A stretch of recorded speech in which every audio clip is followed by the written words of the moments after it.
좌우에 계신 분들 서로 축복하면서 인사합시다. 사랑합니다. 전도합시다.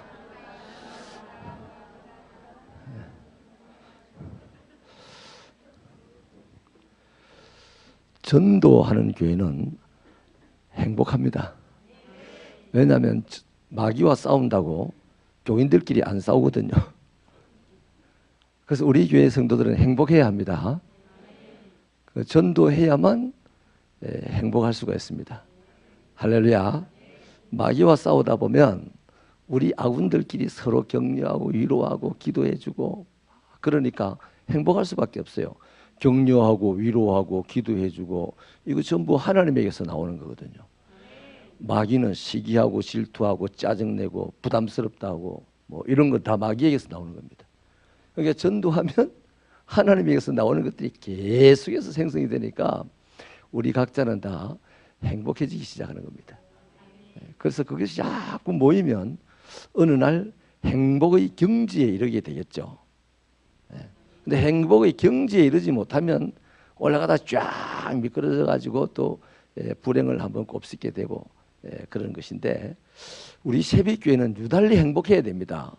왜? 1640년 이상을 저 자장율사로부터 시작해가지고 어둠의 영이 1년에 나이테 먹듯이 계속 이 동네를 눌러왔으니까 우리가 몰라서 그렇지 시커멓습니다. 안 시커멓나? 그럼 시커멓습니다. 시커매요, 이 동네가. 그러니까 이 시커먼 동네를 밝혀내고 밝게 만들 수 있는 유일한 기관이 있다면 면사무소가 아니고 교회입니다. 교회. 면사무소는 이곳을 행정적으로 다스리지만 교회는 이곳을 영적으로 다스리는 거예요. 마귀는 행정에 꿈쩍도 안 합니다. 그러나 교회에는 마귀가 점점 자리를 내어주는 거예요. 근데 마귀는 대적해야 될 대상이거든. 교회가 대적해야만 되는 대상입니다. 마귀하고 협조하고 마귀하고 타협하고 뭐 마귀하고 협상하고 이래 하면 마귀를 이길 수가 없어요. 이겨야만 될 교회가. 그래서 우리는 이 전도라는 것은 마귀하고 협상하는 게 아닙니다. 마귀의 이해를 구하는 게 아닙니다. 아멘이십니까? 마귀를 우리가 찾아가서 막 공격하는 겁니다. 그러면 그 골리앗 같은 마귀가 우리를 보고 웃긴다 하겠죠. 이 골 때리는 인간 이러겠죠. 그러나 하나님은 우리를 보고 기특하다 하여서 하나님이 당신의 손을 우리에게 덮어주실 줄 믿습니다.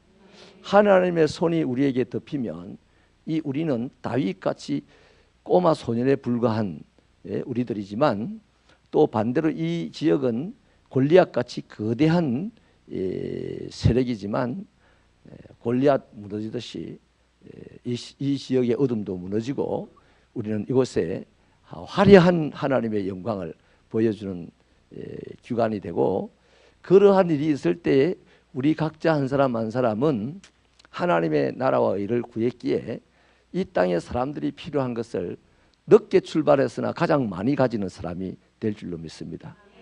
그래서 지금 많이 가진 사람들은요, 자기 즐거움을 위해서 막 쓰겠지만 이제 전도하는 사람들이 많이 가지게 되면 뭘 위해 쓰겠어요? 영혼 살리는 일에 그것을 쓸 거다 이 말이에요. 그래서 이 세상의 것들은 전부 다 누가 차지해야 됩니까? 전도하는 사람이 차지해야 돼요. 저는요, 아브라함의 그 선교를 보면서요, 굉장히 귀한 발견을 합니다. 공교롭게도 하나님의 복음으로 말미암아서 그 나라가 부강하게 되니까 희한하게 정치 세력이 제국주의 세력이 되더라고요. 이 교회사를 쫙 살펴보면. 그래서 선교하는 교회의 입장에서 다시 면밀하게 살펴보니까 로마가 어쨌든 복음화되니까 전 세계를 1000년 동안 지배하기에 충분한 힘을 갖는 대단한 나라가 됐어요. 근데 이상하게 그 로마 말미에 보면 십자군 전쟁이라든지 하나님을 빙자 삼은 엄청난 세력들이 만들어져 가지고 그들이 이기기는 이겨요. 그런데 이상하게 이슬람이 전 세계에 싹 퍼져버려. 십자군 전쟁 다음에 이슬람이 싹 퍼져버렸어요. 이기기는 십자군이 이겼다 했는데 퍼지기는 이슬람이 싹 퍼져버렸어요. 그래서 로마도 좀 있다가 망하여 버립니다. 그러자 이 기독교의 세력이 어디로 갑니까? 성령의 역사가 어디로 갑니까? 영국으로 떠나가요. 그 영국에서 성령의 역사가 어떻게 일어납니까? 사람 잘 죽이는 불황무식한 이 바이킹들에게 성령이 임하니까 그들이 뒤집어져 가지고 또 뭐 이샤 하나님의 역사가 일어나고 거기서 또 선교사들이 전 세계로 퍼져나가는데 또 이상하게 그 나라가 복을 받아가지고 그다음 그 위에 정치 세력이 거대한 세력이 일어나서 제국주의 세력이 되는 거예요. 그리고 조심해야 됩니다. 예수 믿고 제국주의자가 되면 안 돼요. 아멘입니까? 절대로 안 됩니다. 예수 믿고 힘으로 세계에 복음을 전하겠다. 이거 말도 안 되는 얘기예요. 그러면 하나님께서 예수님을 이 땅에 보내실 필요 없어요. 하나님께서 힘으로 천국에서 다 불을 올리면 되는 거지. 뭘 굳이 당신이 이 땅에 사람이 되어가지고 오실 필요가 있겠어요? 아무튼 영국도 그렇게 해서 하다가 세계 질서를 어느 날 장악을 했던 것을 잃어버리게 됩니다. 그런데 또 말도 안 되게 뭐 100명도 채 못되게 살아남은 신앙생활 잘하겠다고 미국으로 건너간 사람들에게 성령이 임하니까 뭐 거기가 더 부강해지면서 또 온 세상에 선교사를 파송하고 또 그 나라가 세상의 질서를 지배하는 나라가 되더라고요. 그런데 놀라운 것은 지금 또 미국이 언제 세계 질서를 이끌어가지 못한 나라가 될지 몰라요. 지금 학자들의 이야기하면 세계 질서를 이끌어가기에는 미국이 부족하다, 이렇게 진단을 하고 있습니다. 그래서 트럼프 같은 미국 대통령을 우리 막 놀리고 그러거든요. 전 세계인들이. 영국에서는 트럼프를 입국하지 말아야 해. 영국 공항에 내리지 말아야 해. 거부 운동을 하고 막 영국 사람들이. 이렇게 이제 미국의 체면이 땅에 떨어지고, 그러니까 결국에는 미국이 세계 질서를 지고 가기는 앞으로 어렵다 하는 이제 학자들의 판단이 나온단 말이에요. 그런 와중에 공교롭게도 한국에 복음이 들어가지고 한국이 막 세계 역사에 없이 막 어이싸어이싸하고 해가지고 복을 많이 받았어요. 전 세계인들은 이해하지 못합니다. 한국의 경제 성장을, 또 교회가 이렇게 많아진 것을.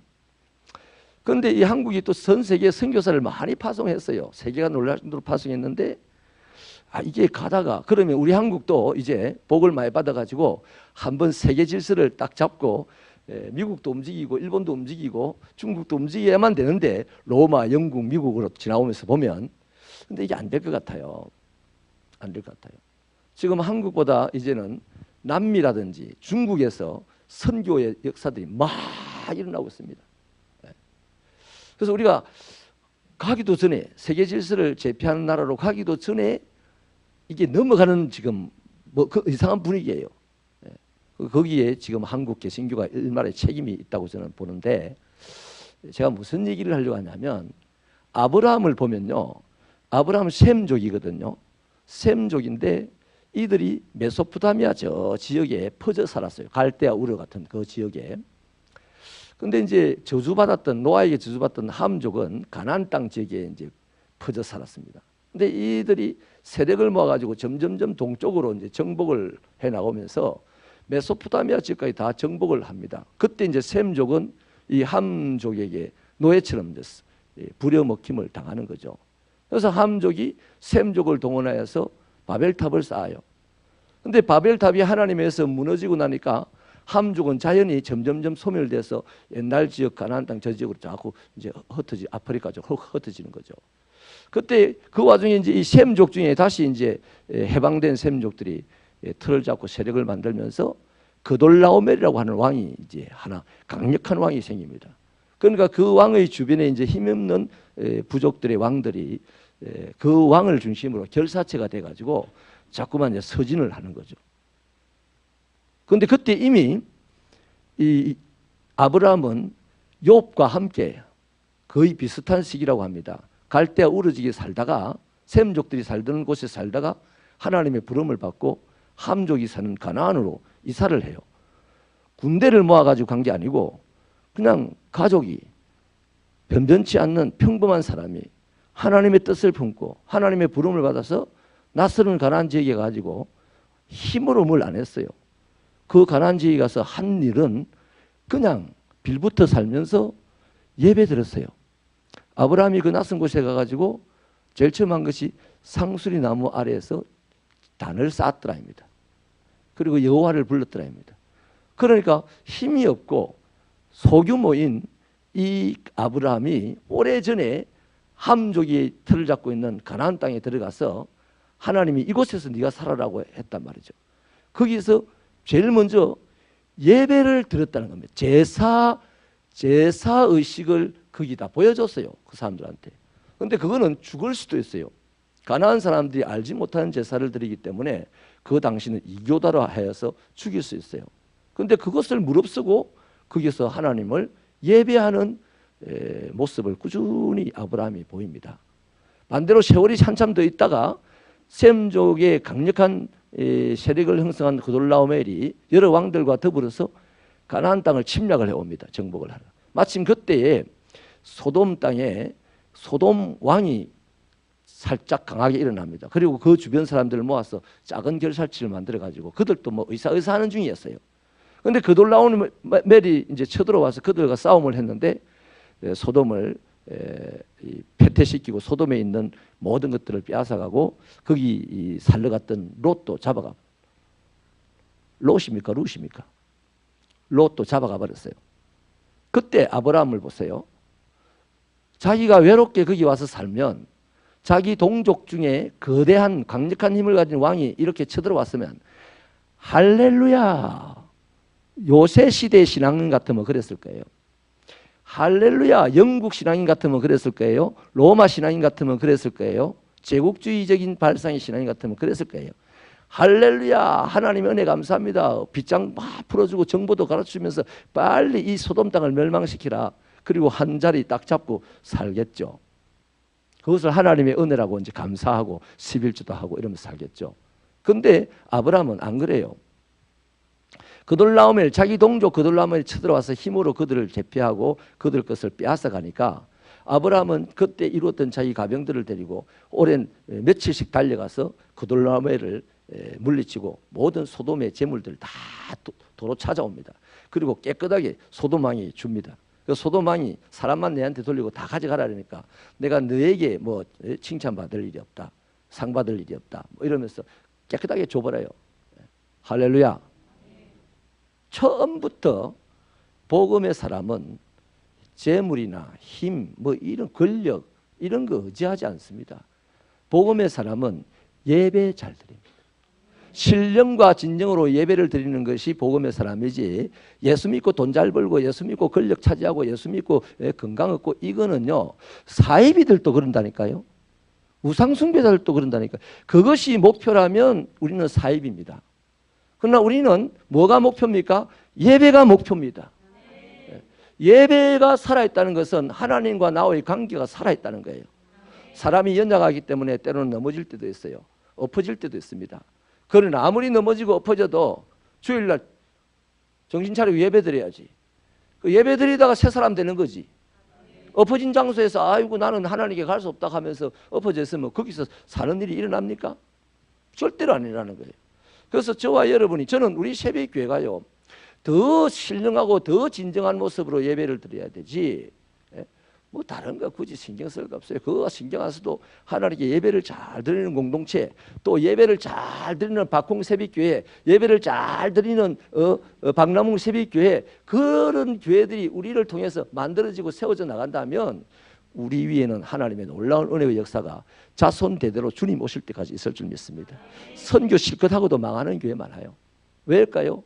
힘으로, 권력으로, 명예로, 돈으로 하려고 하면 안 돼요. 그래서 아브라함, 나는 하나님께서 도대체 아브라함을 가나안에 왜 가서 살라고 했나? 가나안 가서 거기 아무도 모르는, 하나님을 모르는 사람들 앞에서 하나님께 예배드림으로 궁금하게 만들고 하나님을 결국 알게 만들고, 그래서 하나님의 나라가 메소포타미아에도 가나안 땅에도 또 이방 땅에도 다 하나님 나라가 세워지도록 하나님의 의지, 하나님의 신령한 것으로 그런 것이 가능하다는 것입니다. 그래서 우리 새벽교회는요 더 예배에 충실하시길 바랍니다. 아멘이십니까? 예배 잘 들어서 잘 된다, 이건 나중 이야기입니다. 우리가 굳이 신경 쓸 일이 없어요. 예배를 잘 드리면 하나님과 나와의 관계가 좋아집니다. 그 하나님과 나와의 관계가 좋아지면 세상을 떳떳하게 살게 되는 것이고, 제가 어제요 한 분을 신방을 했는데 수영자를 제가 신방을 했습니다. 집사람하고 했는데 이분이 거기서 진짜 하나님의 은혜를 깊이 체험하고 변화를 받았어요. 그래서 열심히 새벽 4시만 되면 일어나서 기도를 한다는 거예요. 그래서 그 교도소 안에서 그런 일이 없었답니다. 수영자가 새벽 4시에 일어나서 혼자 이렇게 기도하는 것이 없었대요. 그 수감된 방 안에서. 근데 이제 나중에 어떤 일이 있냐면 그 모든 수감된 사람들이 이분이 기도할 때 자기들이 간이 툭 떨어지는 것을 자꾸만 느낀다는 거예요. 그래서 이분을 엄청 무서워한다는 겁니다. 이분이 범죄로 말미암아 교도소에 들어갔지만 그 안에서 하나님 만나고 새 사람, 완전한 사람, 훨씬 더 세상에서 살 때보다 훌륭한 사람이 전 됐다고 확신을 했어요. 너무나 그 말씀을 들을 때 내가 하나님은 여호와 샴마를 제가 확실히 알았습니다. 거기도 계시지만 여기도 계시고 하나님이 안 계신 데가 없고 하나님 만나기만 하면 그 자리가 승리 자리가 된다는 것을 어제 깊이 체험을 했습니다. 여러분, 우리 요 신평 이 자리가 저와 여러분의 승리의 자리가 되어야 됩니다. 이곳에서 실패하고 이곳에서 힘들다고 못 살겠다고 다른 데 가서 잘 살 것 같습니까? 실패한 사람은 실패한 DNA밖에 없어요. 그 승리의 DNA가 없는데 어디 가서 승리를 하겠습니까? 아무리 좋은 편안한 곳에 모셔놔도 그 사람은 실패로 갈 수밖에 없어요. 그러나 실패 현장에서 승리한 사람은 얼마든지 다음 세상으로 가야 됩니다. 더 곤란한 세상, 더 척박한 세상으로 가도 그분에게는 이미 승리의 DNA가 있기 때문에, 아니 실패의 DNA가 없기 때문에 실패할 걱정을 안 하는 거예요. 안 되면 어땠어? 한 번 더 하면 되지 뭐. 그 요수아와 갈렙의 표현 아닙니까? 안 되면 어떡하지? 이것이 열정탐꾼의 표현 아닙니까? 안 되면 어땠어? 한 번 더 하면 그때 하나님이 역사해 주실 텐데. 하나님이 역사하시면 될 일을. 이번에 하나님이 역사 안 하셨으면 다음번에 하나님 역사하시겠지. 올해 보대회 때 하나님이 태신자를 보내주는 역사를 안 하셨으면 다음 내년에 하시겠지. 이런 자유한 마음으로 언제나 하나님과 가까운 관계가 되시기를 축원합니다. 서론이 좀 길었는데요. 오늘은 장례식을 가야 되기 때문에 가능하면 8시 반 전에 빨리 마치겠습니다. 자, 오늘은요 현대인들의 삶에 대해서 보겠는데요. 현대인들, 이 시대를 살아가는 사람들이 추구하는 게 4가지가 있는데요. 우리가 성경을 얼른 읽어보면서 정리를 하십시다. 에베소서 2장 2절을 한번 읽어봐 주세요. 시작.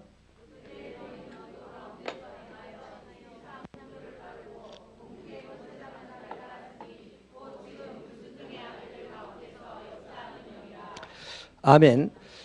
세상 풍속을 따라간다는 겁니다. 한마디로 이 시대의 사람들의 조류가 뭐냐면 유행 따라 사는 겁니다. 유행 따라. 그 다음 두 번째는요, 정욕을 추구합니다. 이 시대 현대인들이요, 이 지독하게 이제 강한 부분인데 정욕을 추구해요. 요한일서 2장 15절 16절 읽어보실까요? 시작.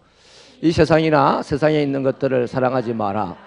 누구든지 세상을 사랑하면 아버지의 사랑이 그 안에 있지 아니하니 이는 이 세상에 있는 모든 것이 육신의 정욕과 안목의 정욕과 이생의 자랑이니 다 아버지께로부터 온 것이 아니요 세상으로부터 온 것이라. 아멘. 이 정욕은요 내 육신이 쇠하여지면 또 사라지잖아요. 근데 전국적으로 그 다음 절에 가보면 세상으로부터 온 것이기 때문에 주님이 임하시는 날 종이짝 말리듯이 말려가지고, 왜? 불의 종이가 타면 쫙 말려서 사라지잖아요. 그것과 같이 사라지는 것들이 바로 정욕입니다. 육신의 정욕, 안목의 정욕, 이생의 자랑. 육신의 정욕은 우리 혈기대로 사는 겁니다. 감정대로 사는 겁니다. 내 육신이 원하는 대로 살아가고 싶은 마음이 육신의 정욕이죠. 안목의 정욕이 뭡니까? 자꾸 보고 싶은 겁니다. 보고 싶은 겁니까? 눈으로 자꾸만 욕심을 부르는 거예요. 이것저것 보고 싶어 하는 거. 그 다음 이생의 자랑거리가 뭡니까? 나를 자꾸만 드러내고 싶은 거예요. 우리가 주일날 복음의 소유자들이 가지고 있는 인격 중에 두 번째가 뭐였습니까? 두 번째가 자존감으로 산다 했죠. 자존심으로 사는 사람은 자기를 자꾸 드러내고 싶어 합니다. 교회 안에서도 자기를 드러내야만 직성이 풀립니다. 그러나 자존감으로 사는 사람은 자기가 점점 죽어져서 누군가 한 사람이 드러나는 것을 멋있게 생각합니다. 할렐루야. 그 자존감은 자기를 부끄러워하지 않아요. 자기를 소중하게 얘기해요. 근데 자존심은 자기가 아무리 훌륭하게 세상적으로 훌륭한 것을 소유했다 할지라도 자기 자신을 부끄럽게 여기고 자기 자신을 소중하게 여기지 못하는 것이 바로 자존심이다 이 말이에요. 그래서 이 땅을 살아가는 사람들이 대체로 자존심 상하면 목숨도 내놓습니다. 근데 자신의 자존감이 지금 밑바닥을 헤매고 있다는 것에 대해서는 전혀 신경을 안 씁니다. 이래서 세상은 불행의 구렁텅이 속으로 자꾸만 빠져들어가는 겁니다. 세상은 더 화려하고 부엌이 사라지고 그냥 버튼 하나로 모든 주방의 일들이 해결 다 되는 이런 편리한 시대가 되었는데 더욱 심각하게 불행해지고, 그게 뭐냐면 자존심으로 살기 때문입니다. 자, 그래서 이러한 정욕들, 세상이 정욕들에 빠져서 산다. 그 다음 세 번째는요, 자기 자신을 위하여서 사는 것입니다. 디모데후서 3장 2절 읽어볼까요? 시작. 사람들이 자기를 사랑하며 돈을 사랑하며 자랑하며 교만하며 비방하며 부모를 거역하며 감사하지 아니하며 거룩하지 아니하며. 여러분, 이 뭡니까? 전부 다 자기가 좋으면 지랍니다. 자기 중심주의로 살면 부모도 필요 없어요. 네. 여러분, 제가 옛날에 어떤 한 전도사님에게 양복을 싼 게 하나 나와가지고 사줬어요. 그랬더니 제보고 이렇게 얘기하더라고요. 하이, 돈 생겼습니까? 제보고 돈 생겼습니까? 그래요. 그 말을 듣고 제가 정신이 하나도 없었어요. 나는 정말 사랑하는 마음으로 우리 한방에서 수고하는 전도사님이라고 하나를 사줬는데, 이 친구는 내가 어디서 돈이 생겨가지고 지를 사준 줄로 전혀 감사를 안 하고, 헤이, 돈 생겼어요. 다시는 안 사줬습니다. 네. 여러분, 자기만 생각하면 상대방에 대한 이해를 하지 않습니다. 오늘 그런 시대입니다. 이 시대가 그래요. 자기만 생각해서 옆에 사람이 죽어가는 것도, 예? 수시로 신문에 나오잖아요. 생각 안 합니다. 내 공항 가야 되는데요 하면서 가버리잖아요. 그 나중에 잡고 보니까 공항 가는 시간이 지금 비행기 탈 시간이 다 됐는데 놔두고 가야 되죠. 우리 모두를 마음을 아프게 하는 일들이 비일비재하죠. 이 시대가 그렇다, 세상이 그렇다는 것입니다. 네 번째는요, 헛된 우상을 섬기죠. 출애굽기 20장 4절 읽어봅시다. 시작. 또 위로 하늘에 있는 것이나 아래로 땅에 있는 것이나 땅 아래 물속에 있는 것의 어떤 형상도 만들지 말고. 원래 저 우상의 출발이요, 자기 사랑입니다. 자기 사랑. 자기를 내세우기.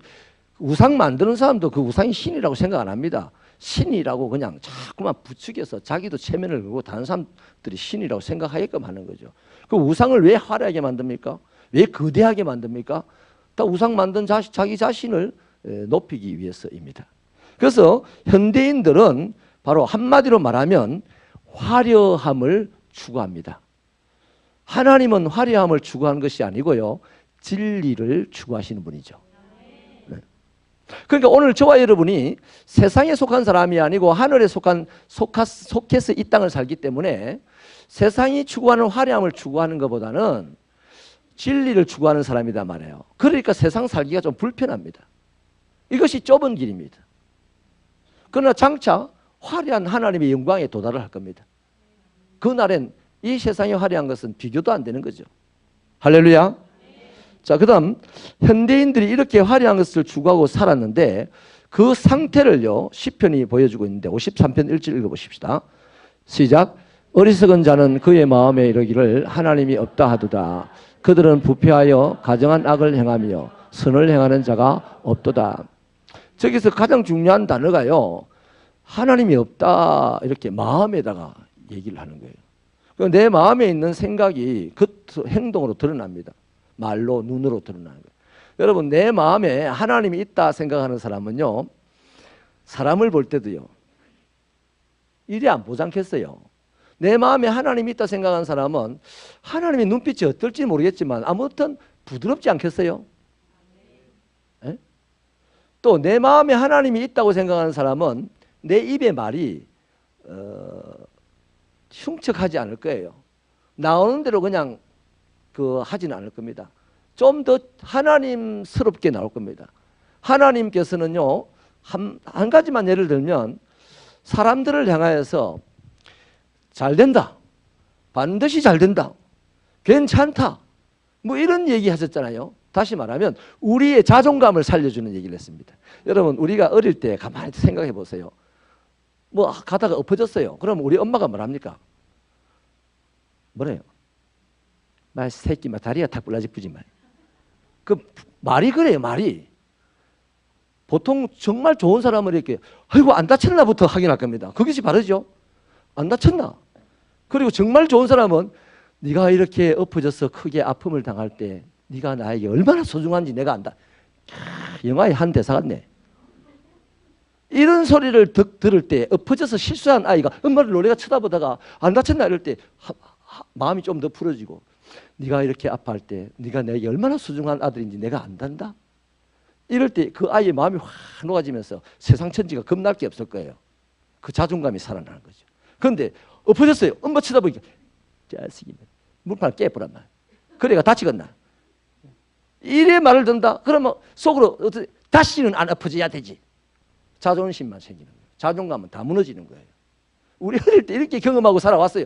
대한민국 다 어린아이들 다 그런 경험하고 살아왔어요. 제일 훌륭하신 우리 김동현 집사님 아이들한테 그래 한 번씩 엇박질을 봤죠? 그래 봤어요. 아이들 자존심을 팍팍 세웠습니다. 자존심만 팍팍 세웠어요. 자존감을 세워줘야 되는데. 그런데 우리 이렇게 놀랍게도 하나님의 집에 와서 복음의 말씀을 듣고 하나님을 만나면서 하나님은 괜찮다. 죽을 짓을 해도 돌아왔나? 괜찮다. 내가 책임질게. 그러니 우리의 자존심은 사라지기 시작하면서 우리의 자존감이 점점 높아져 가지고 대도 안 하는 게 우리 세상 말로 하면 대도 안 하는 게 저 태국 파타야까지 가서 교회 짓는다고 우리도 걸떡거리고 마콩에 세빛교회 가서 세빛교회 세운다고 우리 열심히 애를 쓰고 이러지 않습니까? 근데 안 되는 사람이라면 태국 가겠습니까? 비행기 타겠어요? 안 타지. 할렐루야. 근데 이 세상 사람들은요 세상의 풍조 화려함을 추구하고 살기 때문에 그 화려함하고 하나님하고는 안 어울려요. 예수님은 십자가에 못 박혀 죽으시는 더러운 죽음을 당한 분입니다. 세상은 화려함을 추구하는데 그게 어울립니까? 그러니까 지 마음에 하나님을 두면 엄청 싫어요. 엄청 싫어요. 그래서 하나님을 안 두려고 하는 거예요. 하나님을 안 두려고 하니까 입이 걸어야 돼. 입이 막. 입에서 무자비한 말이 나오고 막 그래서 자기를 좀 세우고 그래야 돼. 자, 그 다음에 또 어떤 또 상태냐면요. 저희들 마음에 하나님 두기를 싫어한다. 같이 그냥 해결합시다. 세 번째로는요. 죄를 옳다 합니다. 로마서 1장 32절을 한번 읽어볼까요?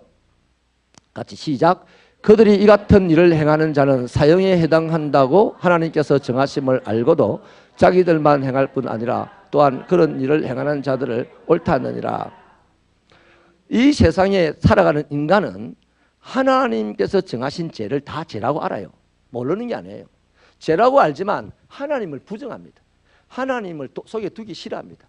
그러니까 제일 당신 내 밖에 나가세요. 당신 나와 상관없는 자가 되세요. 이렇게 하는 제일 확실한 표현이 뭡니까? 죄를 짓고 죄 지은 것을 옳다고 해버리는 겁니다.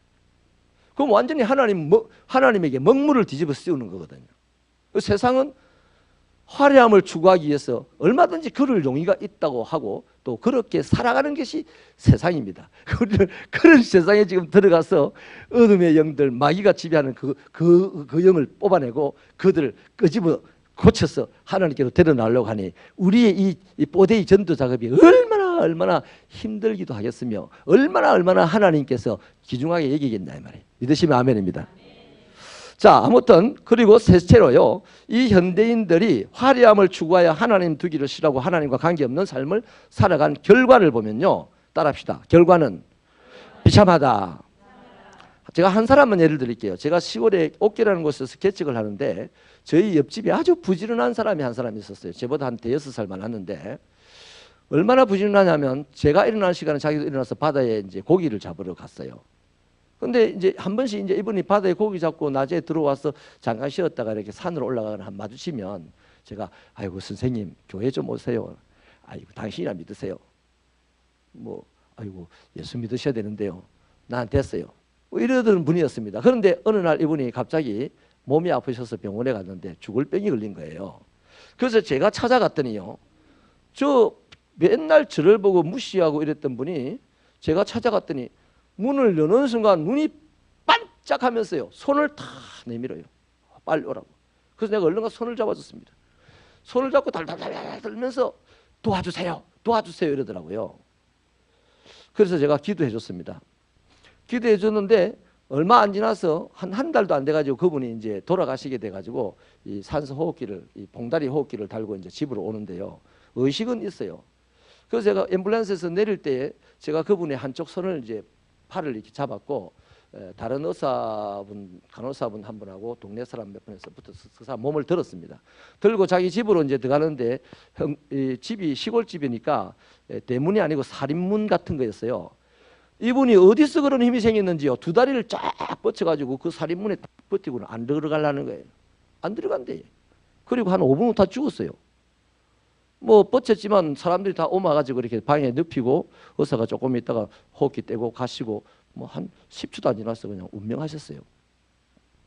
여러분, 어디가 비참한 점입니까? 죽음 이유는 모르겠어요.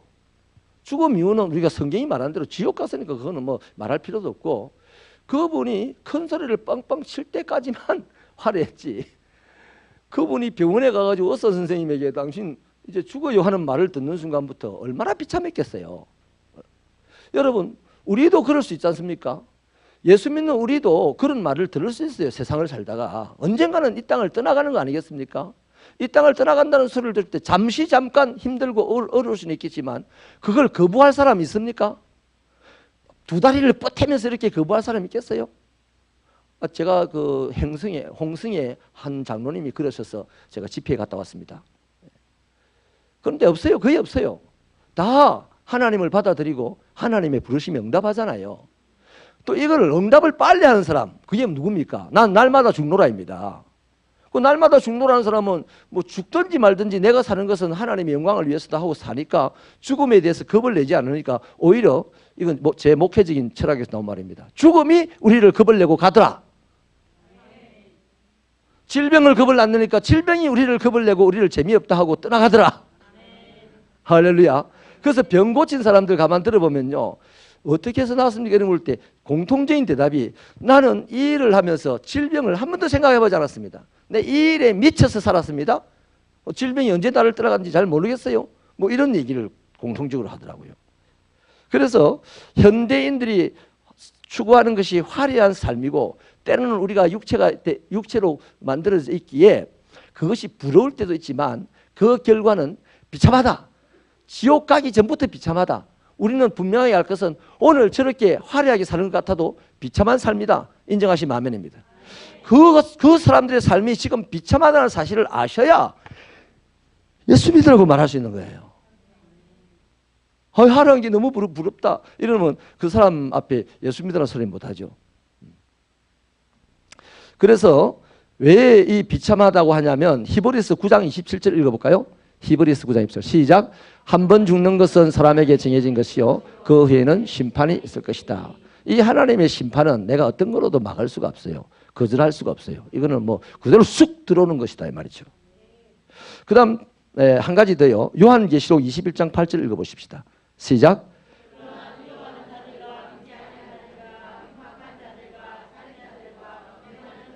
점술가들과 우상숭배자들과 거짓말하는 모든 자들은 불과 유황으로 타는 못에 던져지리니 이것이 둘째 사망이라. 물론 이 부분은 우리도 굉장히 조심해야 될 부분이 있습니다. 나환자 정결 예식을 보면 본인이 나환자는 치료법을 하나님의 말 안 해줬습니다. 나환자 치료하라는 말이 없어요. 나환자라고 정리가 판정이 되면 이제 진영 밖으로 쫓겨납니다. 그 진영 밖에서 죽을 때까지 살아야 되는데 어느 날 나환자 자신이 자기를 보니까 나은 것 같아요.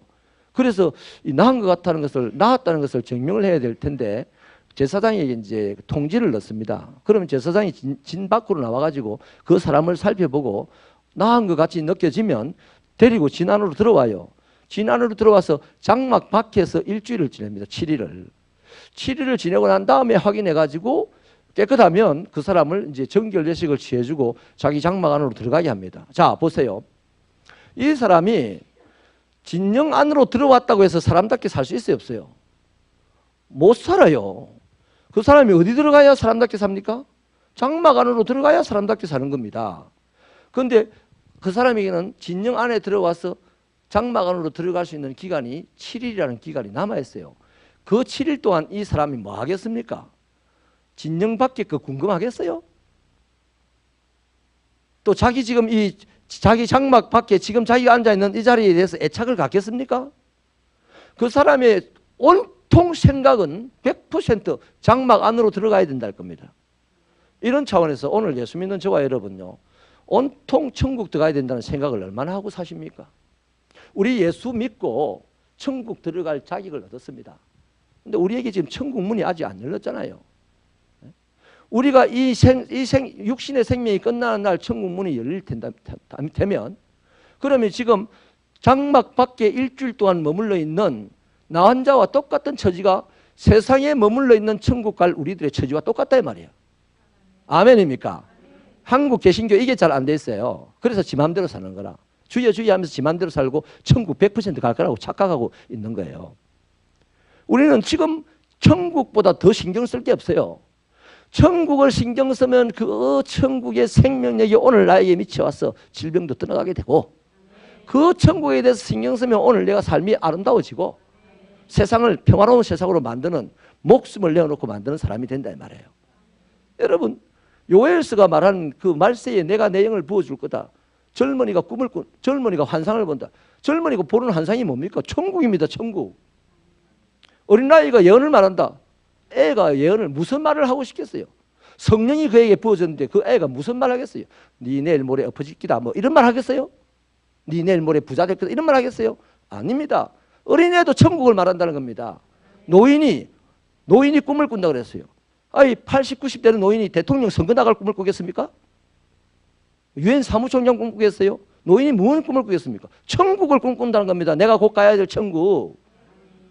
성령이 우리에게 임하시면 오로지 천국 말하는 겁니다.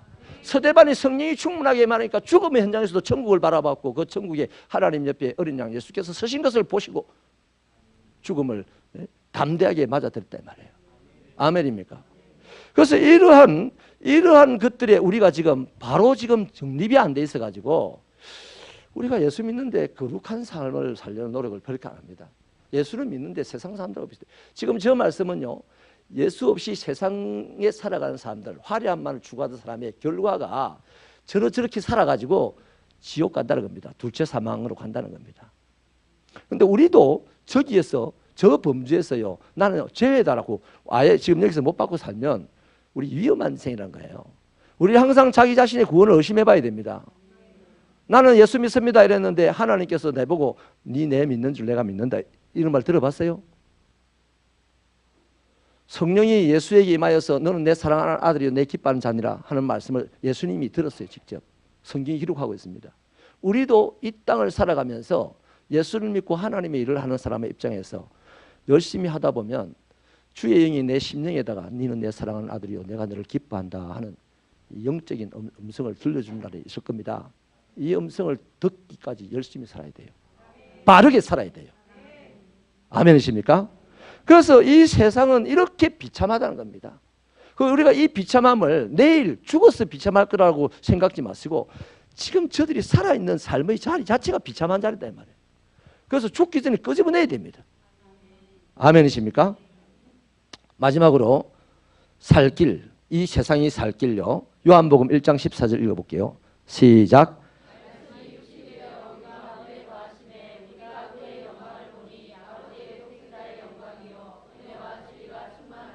아멘. 하나님께서 세상을 사랑하셔서 당신이 사람이 되어서 이 땅에 오셨습니다. 이 비참하게 끝나버릴 인생들을 구원하시기 위하여 당신이 사람이 되어 이 땅에 오신 거예요. 그래서 요한의 입장에서 그분을 딱 보니까 그의 영광이 은혜와 진리가 충만하다는 겁니다. 그의 얼굴에. 우리도 여러분 예배당에 올 때 제발 안 보이는 예수 보고 싶은 마음으로 오시기 바랍니다.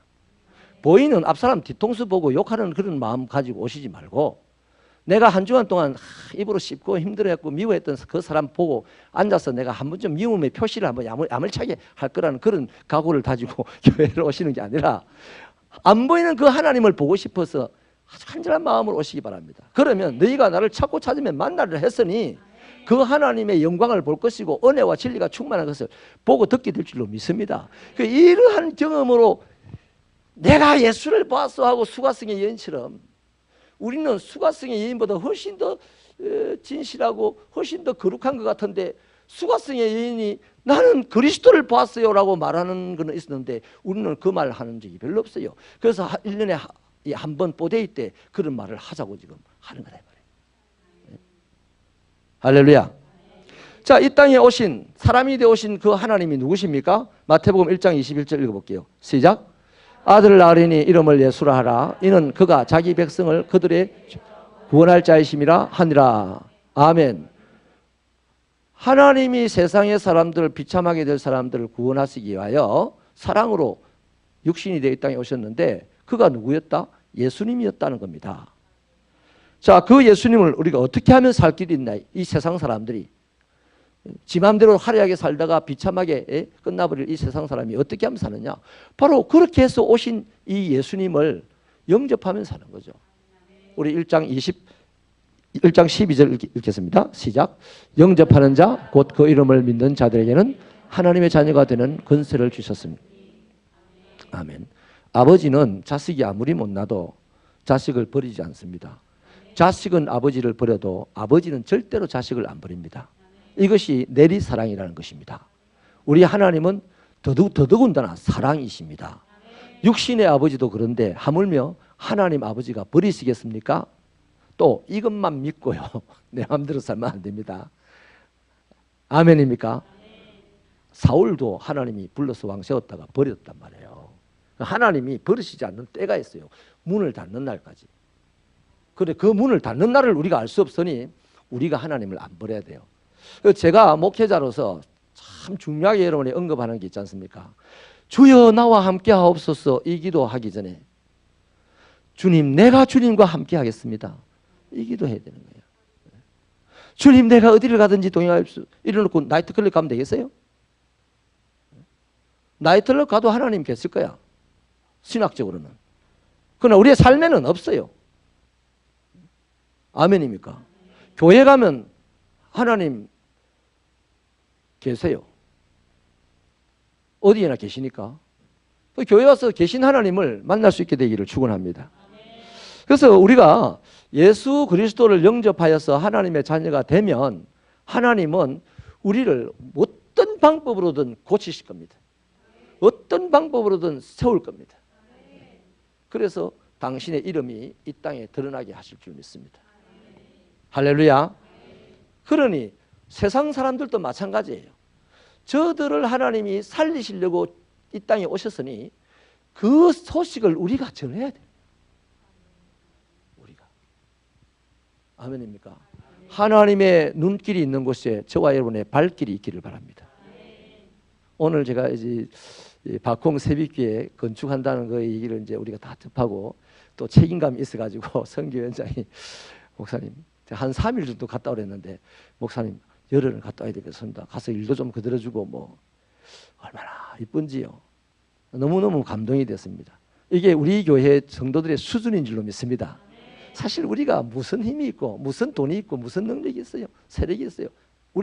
나는 그래요. 아브라함 같다 싶어요.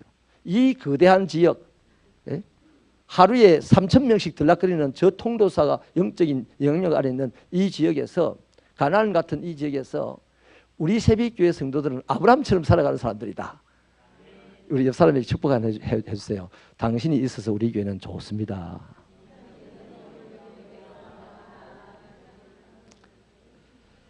이 예수를 영접하면 어떤 일이 일어나냐면 흑암의 권세가 영원히 떠나가게 되는데 골로새서 1장 13절을 읽고 마치겠습니다. 시작.